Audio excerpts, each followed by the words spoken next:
Mark, on a personal level, sacrifices a great deal financially to a point where basically raids his own piggy bank to help get this movement going. That's a great American. That's someone who truly steps up for our country. And to date, he's been able, through leading an effort and having a number of allies behind him, over 3 million signatures. That's actually a lot of signatures. Over 3 million Americans have now gone on and signed a petition on the Convention of States. One step further though, guys. I think the number is we need 34 states, and then we can call a Convention of States. At the point that we can call a Convention of States, then we can pass these amendments to the Constitution that truly bring power back to a state level. Under the guidance and under the leadership of Mark, this is what's fascinating. 14 states have now voted on a state legislation basis to pass it. 14 have gone through, passed it, and said, yes, we agree. So we're not talking about a pie-in-the-sky movement that we hope is a dream that will happen. We're talking about something that has tremendous momentum, that the message really has to get out there to all American citizens that this is something where we can finally have the America that we dreamed of and the America that we envisioned in the first place. Who thinks that what I'm talking about is very important? Okay? Who's glad that we have Mark Meckler here today to share it? So guys, this is something, I'll take a step further. I've actually taken a step to become a district captain within their organization. Why? Because I believe in it. Because I think it's my duty as an American to try to do something. And I'm very American with how I think, and I probably know a lot more about the US Constitution than most Americans. And it is time for us to finally take back our country. And I'm going to call the guys up here an American hero because he has sacrificed a lot on a financial and a personal level in order to lead the cause that he's leading today. So everyone, let's put our hands together and welcome Mark Meckler. Come on, Mark.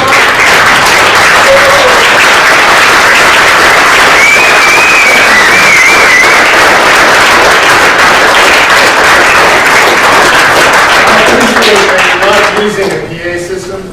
I generally don't need one. I'm known for having a loud voice. My wife calls it a big mouth. So a little bit of dispute in my family about that. That was a fantastic introduction. I'm not used to talking to groups of investors. This is unique for me. And I think it's really important because if you go back all the way in American history, if you go back to the founding, there's something that's not talked about very often when you talk about the history of the founding of this country. You know, we know the stories of Patrick Henry and Madison and Adams and Washington. What most people don't talk about is the people who financed the American Revolution. When there's a revolution, there's always money behind a revolution. When there's a political movement, there's always money behind that movement. There are people that get engaged, that write checks, that spend the money, that put their fortunes on the line to make it happen. You know, we know some of those. Hancock was one of the biggest funders of the American Revolution. We know Hancock because he's the biggest signature on the Declaration of Independence, right? You guys have seen his signature. It's really big right in the center. You know, the story about that we hear is that Hancock said that he wanted to make sure that King George saw his signature and knew he was right there. You know, that's not a true story, by the way. Hancock was the first signer of the Declaration of Independence. He just signed the same way he thought everybody else would sign. I think everybody else was much more cautious than Hancock had. Let John be front center. But John Hancock put his own personal fortune on the line. And he did. He spent all of his money engaged in the American Revolution. There's another person that you never hear talk about in the American Revolution, another one of the primary funders of the American Revolution, an immigrant by the name of Chaim Solomon, one of the great Jewish heroes in the history of the United States of America. There, by the way, is no statue to Chaim Solomon in Washington, D.C., but there is one on the Wacker in Chicago. You can go see it. You can go see him standing with Washington and Hancock. It's an incredible statue. I've been there many times. And I love it because it tells us what the foundation of this country was. It was religious freedom. Indeed, it was people coming to seek a new life, to practice their religion, but it was also about commercial success and commercial freedom.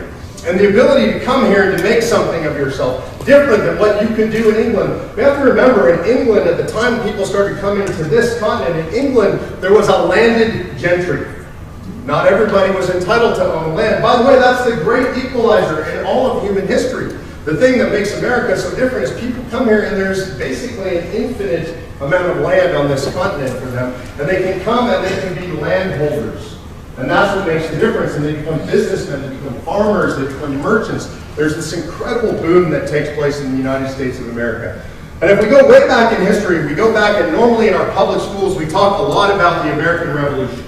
We teach kids about the Revolution. The event in history that we teach before that is basically the Pilgrims, the Mayflower Compact, Jamestown, right? So we learn about that. We learn about the Pilgrims come over, they form the Mayflower Compact, and they do the Jamestown settlement. We learn about what happens there. And literally the next thing that we learn about in American public school is the American Revolution. So somebody asked me probably 5 or 6 years ago, how long was it between the Mayflower Compact and the American Revolution? Anybody know? 155 years. That was very good. Almost nobody knows this. There's usually one or two in an audience who know. So historians say 155, 158 years, roughly, between the Mayflower Compact and the American Revolution. Now, this is an incredible number. This is 5 generations of human history. 5 generations. It's a long time. But we go into public school and we don't learn anything about that period. I think that's extraordinary. Maybe nothing happened. Maybe there's absolutely nothing going on. I don't think that's true. I want to tell you a story about something that takes place during the American Revolution, and I'm going to back up and I'm going to do that 150-year period for you in summary form. You know, at the beginning of the American Revolution, we hear about the battles at Lexington and Concord. We always hear about those battles, and we hear about the political struggles through the lens of what I call the great men or great people of history. We hear about Washington and his incredible leadership. We hear the speech of Patrick Henry, give me liberty or give me death. We know about Sam Adams, who was the narrator of the American Revolution. We know about John Adams, this great lawyer. We know about Madison and Jefferson, the scholars. What we know very little about is about the average person in the American Revolution. And I think this is incredibly important, because I think it's difficult sometimes when we study history to think of ourselves as Washington, Madison, or Henry. I know I certainly can't put myself on a level with any of those people. But the people who actually fought the American Revolution, the people who actually fought and died, most of those people are people whose stories we don't know at all. And they are actually people just like us. This is the incredible part of our history. I think it's much more incredible than the Washingtons and Adams and Jefferson. And my favorite story from that period in history is the story of Captain Levi Preston. Preston was a captain in the Continental Army. He fought at the battles of Lexington and Concord. And in 1843, long after the Revolution, the only reason that we know Preston's story is because there's a school teacher by the name of Mellon Chamberlain. Chamberlain's traveling around the country in 1843, and he's collecting the oral histories of the last remaining Minutemen. I want you to think about that. 1843, that's a long time after the Revolution. The last guys left. You know, they're in their late 80s, early 90s. We all know people like that now, but back then, that's like Methuselah old back then. Right? The average age was 54, average life expectancy. So to meet people who were in their late 80s and early 90s was incredible. Chamberlain understood that if you didn't collect these stories, they were going to be gone. There were no iPods, there were no recordings, there were no video cameras. He actually had to sit down with these people, and as he did, he traveled around the country and he collected their stories. You can find this online, the story of Mellon Chamberlain and Levi Preston, because I can't do it justice, but I'll do my best. He asks Captain Preston a series of questions about why he fought the American Revolution. And he starts with the things that you and I know from going to public school. He says, was it the Stamp Act? Were you frustrated by having to buy stamps and place them on all those documents? The injustice of it. Preston says, stamps? Governor Bernard locked them in the armory. I'm sure I never bought one of them. And that's strange, because I thought everybody was mad about the stamps. So he says, the next thing that I know from public school, he said, how about the tax on tea? You must have been outraged. Taxation without representation, high tax on this very important good. Preston says, tea? I never drank any tea. I was a farmer, son. We drank coffee. The boys threw it in the harbor, though, and that was pretty good. Didn't sound very mad about the tax on tea. We all know about the Boston Tea Party. Seems to be the thing that motivated everybody to fight the American Revolution, put their lives on the line, but not Captain Preston, who was actually there, who was actually put his life on the line, who actually fought the fight. He wasn't motivated by that at all. So then he asked him about the great revolutionary writers. Were you reading Milton and Burke? Did you know these great men? Did you know Thomas Paine and Common Sense? And he says, never heard of any of them. We read the Bible, the Almanac, the Psalms, that's what we read. So now, Chamberlain is a little bit flustered as he tells this story, because everything that he had learned in 1843 about the cause of the American Revolution turned out not to be true for a man who was actually there fighting it. And so he goes big and he says, well, maybe it was just the heavy hand of British tyranny. You were just sick and tired of the British boot on your neck. Preston says, never felt a whit of it. Never felt a whit of tyranny himself personally. So what was it? And this is where Chamberlain goes next, the quintessential question about American history. If it wasn't any of those things, when you went out to face those redcoats that day, what was it that brought you to the field of battle? He was a farmer. He had kids and a wife, everything on the line. Let's create some context here. Imagine if I said to all of you today, there's a battalion of Marines coming into downtown Vegas, and I'd like you to go home, get your firearms, and meet me there, we're going to fight them. That's pretty much what they were asked to do. The most well-trained, well-fed, motivated, well-paid fighting force in human history. And a bunch of farmers and merchants were going to stand off against those guys. That's crazy. What motivated them? I think this is really important. Here's what he said. He said, son, when we went out to face them redcoats that day, we meant only one thing. We had always governed ourselves, and we always intended to. Them redcoats, they intended that we shouldn't. I think that's beautiful. I think it's inspiring. I think you get the heart and soul of the American Revolution. Then, and frankly today, that's the heart and soul of America. That's who we are as Americans. We've always governed ourselves, and we have this outrageous belief that we have the right to do that. I think that right comes from God. We're self-governing people. We're given free will by God. We govern ourselves. You know, a lot of you have traveled all over the world. It's not like this anywhere else. People look to government for permission to do things. Now, you could go into a restaurant. I've traveled all over the world, Japan, Europe. In Japan, if you walked into a restaurant and you saw 2 4-top tables and you had a group of 8, you would never push those tables together, ever. You would never ask that question. It would be so rude for you to walk up and move because somebody else is the boss. In America, we'd be like, oh, look, 2 tables. We'll push it together and our party will spread. It's not weird. Everywhere else in the world, that's weird. It's funny, but this is self-governance. When the window's broken, we fix the window. When things are wrong in our community, we stop. We don't wait for permission. We've done this for centuries, literally through our churches, through our community organizations. This is the heart and soul of what it means to be American. It's called self-governance. This is where liberty comes from. 158 years, that's what happened. Mayflower to the American Revolution. You've got Levi Preston and his dad and his granddad and his great-granddad and great-great-great and so on. They've governed themselves. They've been entirely responsible for what happened here. The crown had very little effect. Benign neglect, you've heard that term. And so you develop this incredible culture on this new continent of a self-governing people like nothing that's ever existed before in human history. And that, in my opinion, is the root and the essence of what it means to be American. It is also, by the way, the root and essence of what it means to be a capitalist. To go out into the wilderness, to conquer, to turn that into an asset. You know, we talk about the pursuit of life, liberty, and happiness, right? We've heard about that phrase. There's something missing in that phrase. If you go back to Bastiat in France, this is where they got that from, life, liberty, and happiness. Bastiat also had property. Life, liberty, the pursuit of happiness, and property. And the reason property was in there was because where do you get property from? Where did your property come from? It's a product of your liberty. Because your liberty is what you invest in your efforts, in your job, in your investments. You take your liberty and you invest your time, your energy, your smarts, your money in creating something. Any property that you have is a result of somebody, probably you, spending your liberty to get that. The only reason that, by the way, wasn't included in the Great American Triumvirate is because they were worried about the reference to slavery at that time in our history, that people would have considered that to be property. But this is really important, and that's why it's so important to me to be speaking here at Investors Conference, because you guys understand that better than anybody else in this country. And by the way, we're in big trouble right now.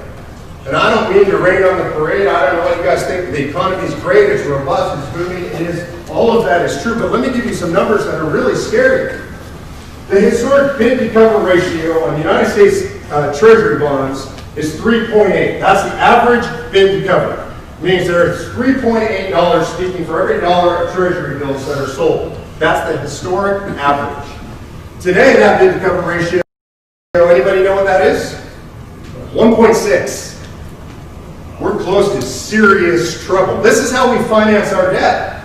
What happens if it gets to 1? I'll tell you what happens if it gets to 1. Interest rates go to 9, 10, 11%. If the interest rates go to 9%, what happens is literally, I'm not exaggerating, literally there's no money left to run our government. No money left, zero. It all goes to finance the debt.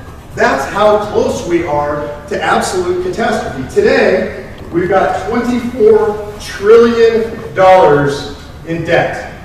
Nobody even knows what that number means. I don't know what that number means. 24 trillion in debt, 144 trillion in off-book long-term liabilities, unfunded liabilities, $144 trillion. For millennials, a lot of you have kids or grandkids that are millennials, they owe $30,000 a piece to the government right now. $30,000 a piece. That's incredible. Imagine a young couple, $30,000 a piece, per year. So imagine a young couple gets married, they're millennials, they now owe $60,000 a year off their standard of living to support the federal government debt. What's that going to do to our future?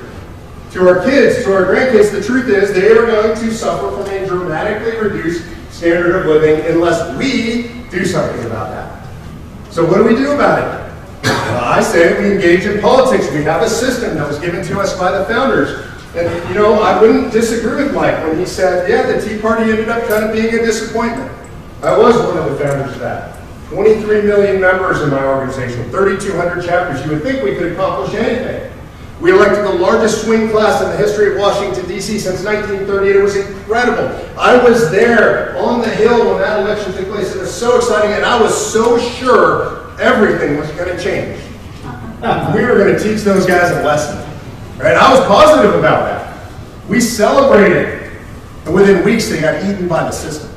It was absolutely unbelievable to watch. The lobbyists swarmed in, the other legislators swarmed in, and these guys got owned in a matter of weeks. It was just incredible to watch and very dispiriting. And then we got told, well, the thing is, we only have one house. If we just have the other house, and then the Republicans got the Senate, and it was incredible because everything changed when the Republicans got the Senate, right? Alternate reality. Nothing really changed. And then they said, well, if we just had the presidency, then everything would be different. If we just had the presidency, they argued, we'll just roll back Obamacare day one. Right? Remember that problem? Day one. Has that happened yet? No. I haven't seen that happen. I might have missed the news. Right? So what happens is Washington, D.C. has become a beast unto itself. And there is a reason. And there are reasons, and they are structural. And the reason that I got involved in this movement is because I had to start analyzing what am I doing wrong. I invested my entire life savings in this. I did. Mike's right. My wife and I went to the verge of bankruptcy. We spent our kids' college fund so that we could keep fighting for our country. My wife said to me one night, if you've been married a long time, you probably have one of these talks with your spouse late at night in bed where it's dark and maybe a little safer, and said, I don't know how we're going to make a mortgage payment. And my wife said, we should spend the kids' college fund.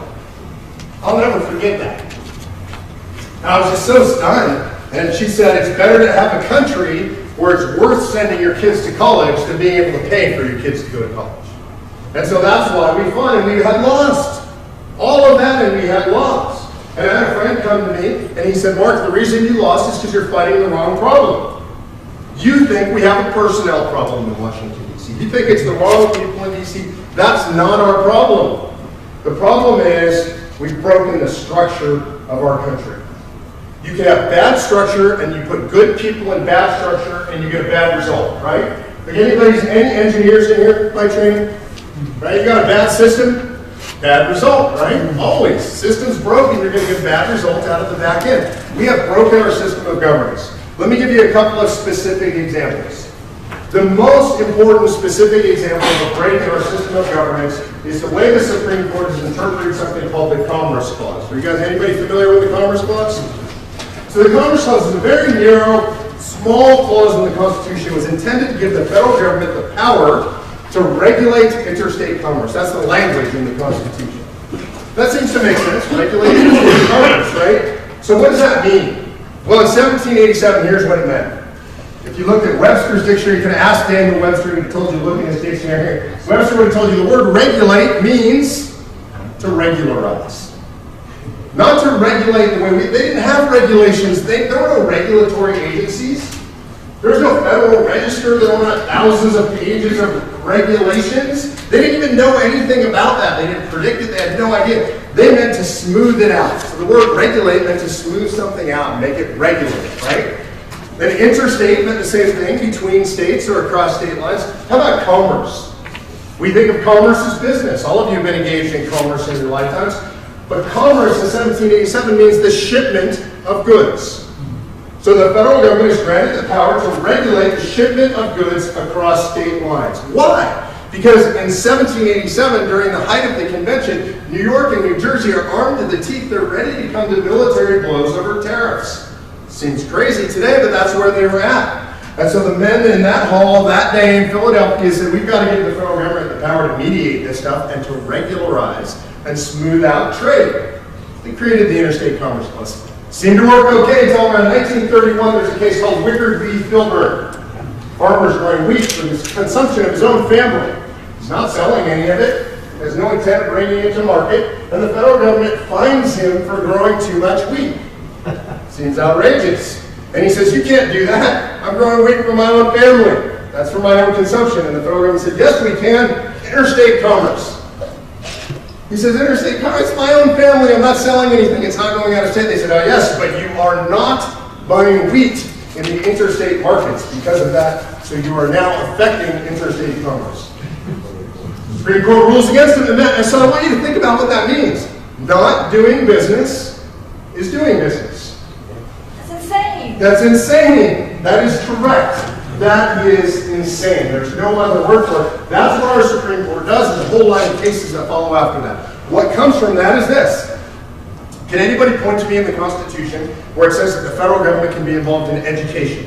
Where's the authority for that? Energy, commerce, the USDA, the FDA, the EPA. There's no authority in the Constitution for that. The Constitution gave limited enumerated powers to the federal government and broad unenumerated powers to the states. None of that is in the enumerated powers, except that the Supreme Court says all of that falls under the Commerce Clause. That's where we're at today. You know, Thomas Jefferson was asked, as he was founding the University of Virginia, he's probably the greatest advocate among the founders for public education. And he believed we had to have an educated population to preserve the nation. And he's asked by William Henry Lee, one of his best friends, in a letter, why don't you get federal money for public education? You know what he says? Can't do that. Would require a constitutional amendment. I know all 27 of them, there is no education in that.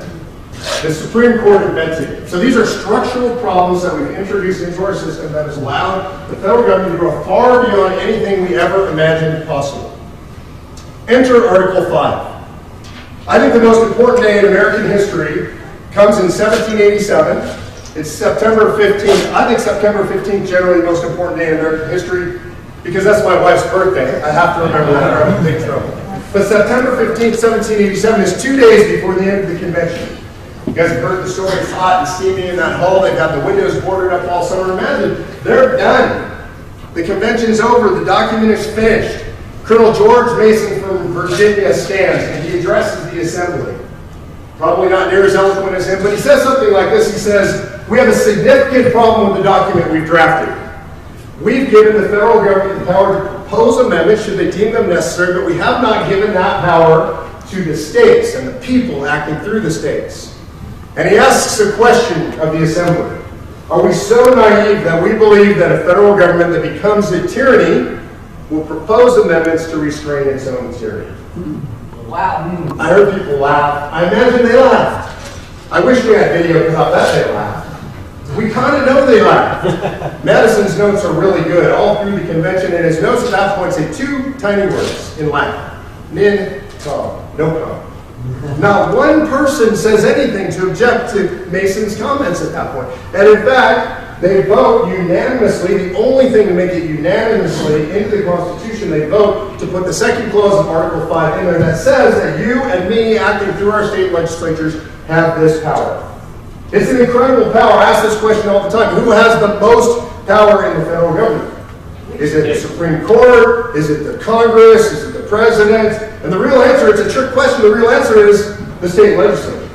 They have the most power in the federal government. They're the only ones that can call a convention, propose amendments, and ratify those amendments, changing the very structure of our system of governance. An incredible, awesome, amazing power. They were given that power because they knew this day would come. Because they understood human nature, they understood history, and they knew the time would come when you and I would have to retake our government. So they gave us Article 5. That was a pretty vivid imagination. Sometimes I imagine myself sitting at my desk with my feet up on the table. It's the only place in my life to put my feet up in the house. I got my feet up, the boots on, and I'm thinking about talking to Ben Franklin. He's my favorite founder because he's just kind of a crusty old guy, very worldly. And I imagine complaining about everything going on in the world today. Dr. Franklin, they tax us to death, they regulate us to death, they tell us what kind of cars we can drive, what the gas mileage have to be, they make us wear seatbelts and helmets. Good Lord, they even tell us what kind of toilets we can put in our house. No, I'm not kidding, right? As an aside, just so you know where I come from, when I built my last office, I put in an illegal toilet. Some things I will not tolerate. I imagine asking Dr. Franklin about this, and I imagine him saying this. Well, Mr. Meckler, have you used Article 5? We gave it to you for this purpose.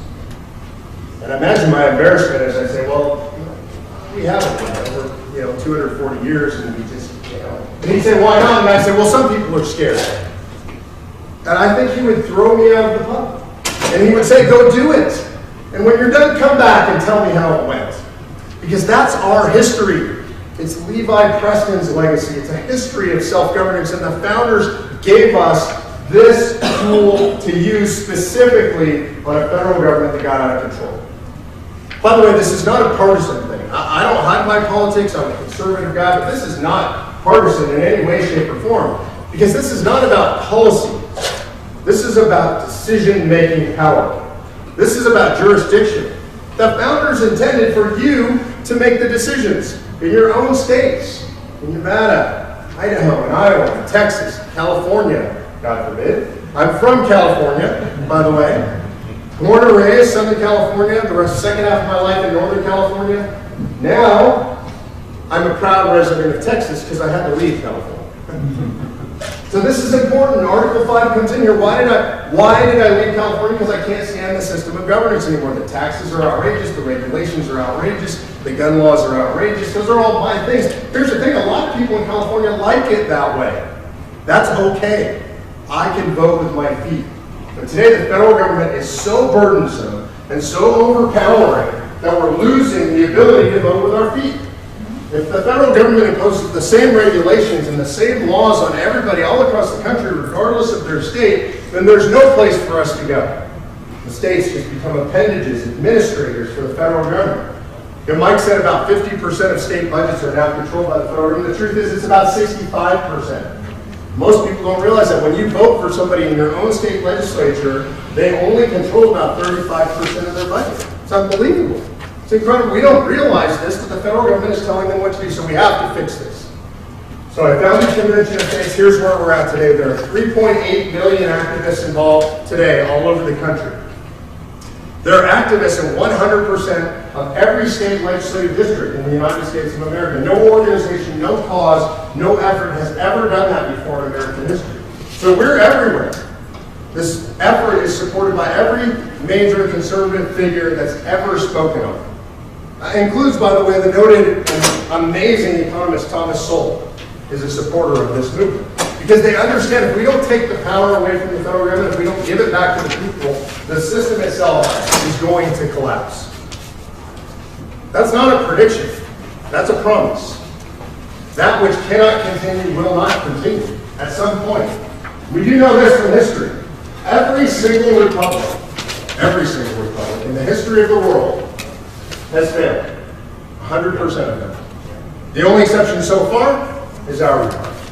And we are on the exact same path to failure as every republic before us. When the people realize that they can grant themselves money from the public treasury, that becomes the big fight. How do we get money out of the public treasury? We need to fix this.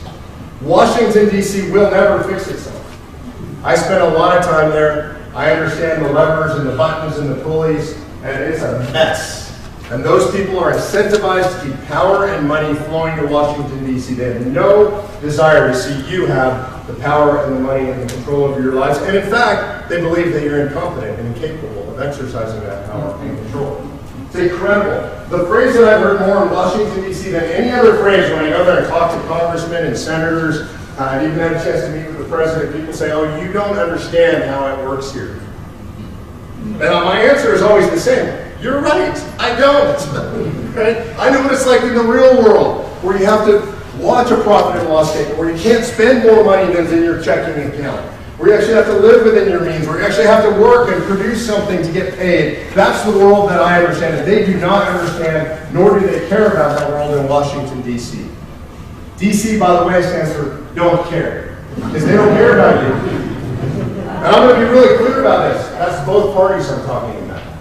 And I'm not talking about one party. I'm a conservative guy. I'm not a Republican, just to be clear. I've been a Republican for a very long time. Neither of those parties represents the American people broadly. Today, the American people are pretty much divided on everything, right? We see it 49-51, 50-50, 49-51 the other way, whatever the issue is. On this issue, the American people are not divided. We polled all across the country. Rasmussen just did a poll on this. He's a good friend of ours. I didn't even know he was doing the poll. He sent it to me one morning. 2/3 of Americans are in favor of doing this. 3/4 of Republicans, 2/3 of independents, and just over 50, about 52% of Democrats are in support of doing it. So the American people very broadly agree that this is something that has to be done. So we're doing it. It's crazy. I travel all over the country. So I came in early this morning. I will be leaving late tonight. I'll fly a red-eye to Atlanta, then back home to Texas, and then back to Mississippi on Tuesday, because that's what it takes to get it done. I'm willing to do it. The reason that I'm able to do this, and that our organization is able to do this, is because there are people out there like you that understand that the nation is at stake. There are people out there today, believe it or not, like Ben Franklin, like Washington, like Adams, like Patrick Henry. I meet them all the time, all over the country. Great Americans. You should know that the country could be in good hands if we diversify the ruling class and put it back out to the states. And there are great people like John Hancock and great people like Graham Sullivan. That's how this happens. Our organization, so you know where our funding comes from, we have 40 employees. We have no office. You can see me online doing videos from my barn or now my library. That's the headquarters office. And we have these 40 employees around the country. Our budget's about $9 million a year. Primarily 80,000 small donors all over the country. My wife is the development director for the organization. She raises most of the money. Average donation is about $39. Some people give more, some people give less. We appreciate the dollar as much as we do the $100,000. And that's where you guys come in. I will come to you and tell you straight out that we need your help. That if you want to preserve this country, not only for yourselves, but for your kids and your grandkids, well, it's not enough to just be investing in stuff like this. This is really important because you're building your assets for the future. But if we don't build the country for the future, if we don't work to save the country, it's not going to matter. Those assets are not going to be worth very much when the whole thing comes crashing down. You guys know the story of the Weimar Republic, right? The wheelbarrow becomes worth more than the cash inside the wheelbarrow. We don't want to go there. I believe that we have a solution, the only solution I'm aware of that can fix this thing before it goes off into the abyss and it becomes unfixable. And so we need your help. On your table today are forms. You can give tax-deductible donations to the organization. We would greatly appreciate you helping us with our operations because we can't do it without folks like you. And with that, Mike, I'll close out and turn it back over to you. Or take questions, whatever you guys want.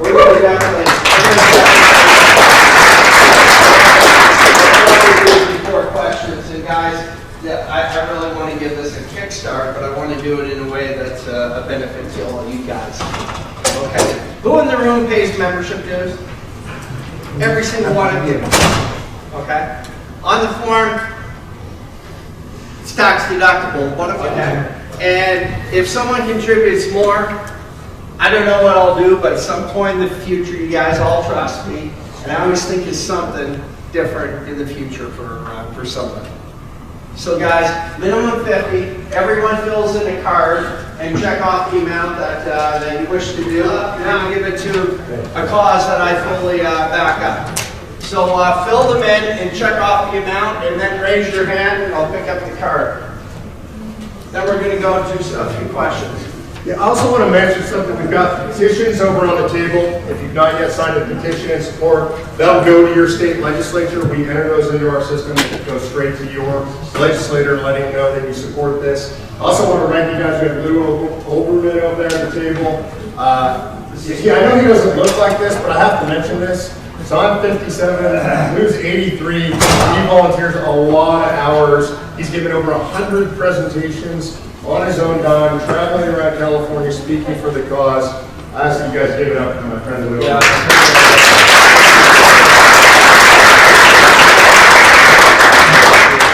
Fill them in. If someone did a little bit more, bring it to my attention when I pick it up from you. Okay? Raise your hand when you're done and it's complete. All right. Okay, Lee, we'll start with you. There we go. All right. Good work. Do you have a petition online as well? We do. You can go to conventionestates.com and sign But if the other people want to hand it off? Yeah, absolutely. Conventionestates.com. You guys also have literature on your table there. Shows the states we passed. The 14 states. By the way, Mississippi, if you're looking for this online, Mississippi likely to pass on Tuesday. We passed through the Senate. So the House ought to pass that. I'll get out of the committee on Monday and ought to pass on Tuesday. We have the votes to do that. It's not a state that's passed yet. But we actually, it's very interesting. Illinois is a state where we have a lot of Democratic schools. I think we have 13 Democratic co-sponsors in Illinois right now. So we're on the move in Illinois. We have a really fantastic state leadership. It is a tough state. Weird politics. Good work, guys. Keep them coming in. You're all going to finish some. How long is it? Sure, yeah, good work. What do you see for the end game? So the question is, what's the timeline for this? How long have we been doing it? And what do we see as the end game? I've been doing this for 5 years, roughly, a little bit more than 5 years now. And it's accelerating. I expect, my goal is to get to convention, to get the last date in 2020 or 2021. Here's the kind of the turning point. The administration is very interested in this. If it becomes an issue in the presidential election, I expect that we'll make it to the 34 in 2020. If it's not, it will probably take us till 2021. That's my plan. And there is no time limit on it. Once a state passes a resolution, the way it works is it takes a majority in each of the houses in the state legislature to pass a resolution. And once they're on board, that resolution just goes on file and stays. All the other states are on board. Once you've accomplished, once you've met your goals, then what's the next? So I'll talk a little bit about process now. This is a process question. The way the process works is when 34 states pass the same application, the states then convene in convention. Actually, Congress has the right to call the convention, to name the time and place. So Congress can name Washington, D.C., I'm sure. The states have all already committed to moving to some place like Oklahoma City or Dallas. They'll get together in convention, and they can only talk about 3 things in convention. Anything that would put fiscal restraints on the federal government, anything that would impose term limits on federal officials, that would be Congress, the courts, it would also be federal bureaucrats, and anything that would limit the scope and the jurisdiction of federal government. So like in convention, it takes 26 states to vote a proposed amendment out of convention. And this is really important to hear. The convention has no power to do anything except make suggestions. So then the convention suggests amendments to the states. It goes out to the states for ratification. It takes 38 states, a super majority of states, to ratify it, generally about the same method by state legislative ratification. And history-wise, it's taken about 18 months on average for us to ratify amendments. How many amendments? So there's been 27 amendments to the Constitution, all of them proposed by Congress. None of them ever proposed by the states. This method has never been successfully used. First time. We're going to do it first. Guys, I have a question for the membership. we have the 4 pillars of the club. Tell me what they are again. Education. Health. Making money and community. Which does this come under? All of them. Oh, okay. Community mainly. So my question is to you guys this. The objective of this is obviously to, I think, first of all, let me ask, it's not necessarily is everyone in keeping with the philosophy of the Convention of States. And you will never get 100% of the hands 100% of the time. And I want my members who may not agree to still feel safe that it's okay not to agree. You're my members, and I back you up 100%. But let me go by a show of hands. Philosophically, who agrees today with the Convention of States and the movement? Raise your hands. Okay. Is there anyone who's opposed to the Convention of States and what it represents? Okay, so it's 100% of the room. I know you don't get that all the time. All right. So here is, look, the reason I asked that, members, is for the following reason. I will be taking up, if the Convention of States will have me, a district captain, which means I will be helping Nevada get from where it is, because we are one of the 14 states right now that has not passed. Or one of the states that has not passed the Convention of States motion, which basically curbs limits of time limits or term limits on politicians, balanced budget, and so on. So my question is to you guys. At the point that I get more involved as a district captain, I realize about 50% of you are from out of state. But who is interested to join me to help this cause? Raise your hand if that's of interest to you. Raise your hand. Okay, so what's going to happen is this. As I get more involved, I will start calling extraordinary meetings with respect to this subject matter. And I'll say, look, there's a meeting on this. Here's what the agenda is. If you come out, here's what we're trying to do. Now, I will be under their directorship. I will be under their guidance on what they would like to see done. And maybe, they may even control some of the stuff that I'm allowed and not allowed to say from time to time. Because certainly I'm not always... That doesn't seem like that's possible. But hang on. So, guys, as always, I appreciate the membership. And I really got a sense before I brought this up, it's always a risk to take something political in front of our membership. And I will say this. I have a long-term member today who's been very involved and very, very supportive. He left this morning and was upset that he felt the club went a little bit political. Who was that? I won't So I will call him and get him back on side. But let me ask you guys this subject matter. Who is okay with how the subject matter and the agenda for day 1 on the Econo Summit? Raise your hand. Okay. Is there anyone who has a major concern with the agenda today? Okay, when I talk to him, I will be able to express that. And Dom, I will send him this segment of the video. And that's the care that I have for each and every one of you as a member. Okay? I will never make 100% of you happy 100% of the time, but I will try my best. And if there is a point of something that very much upsets a member, I will do my best to always try to address it. I will finish where I started. I look at Mark as an American hero. You talk about someone who's trying to improve the country. You talk to someone who really has laid it all out to try and make this a better country and a better community. It's that man. He put everything, all his time, all his money into this. And you know what? It is finally a solution. It is a solution to make a better America. And I'm going to fully support this. And I'm very, very happy I showed it to you guys. And you guys were phenomenal ambassadors. And I know some of you stepped up to the plate for certainly more than $50. I know I picked up a number of cards that were $100. I picked up a few that were $250. And congratulations and thank you for all of your support and what you do. One quick question though on the forms, you do not have a CVV number, is that an issue? I don't think so. Okay, and then, I thought the same thing.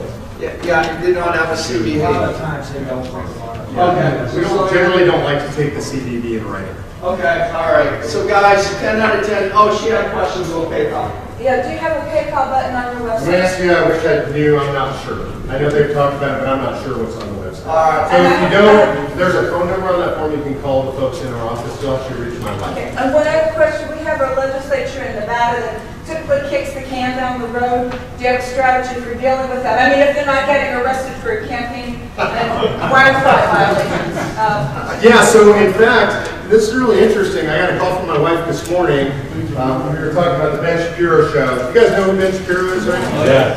Unbelievable. He's an awesome guy. He's become a really good friend of ours.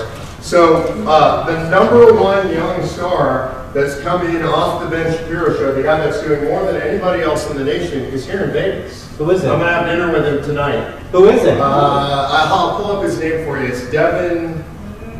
He's a student here. Patty was just texting me. So I'm going to buy him dinner. His name is Dustin Maynard. So he's come in. He's been inviting all his friends in.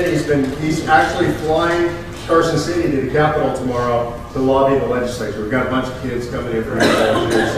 So yeah, we have a plan and a strategy here in the state. We have a state leadership team. And so if you plug in, if you volunteer on the website, they'll get you plugged in and help you get involved. You know, it feels great, guys, because we can finally be part of something that really makes our country phenomenal again and really feel good about what we're doing. And I've never, in the years I've been living in America, I've never seen anything like this. So, Mark, thank you again for what you do.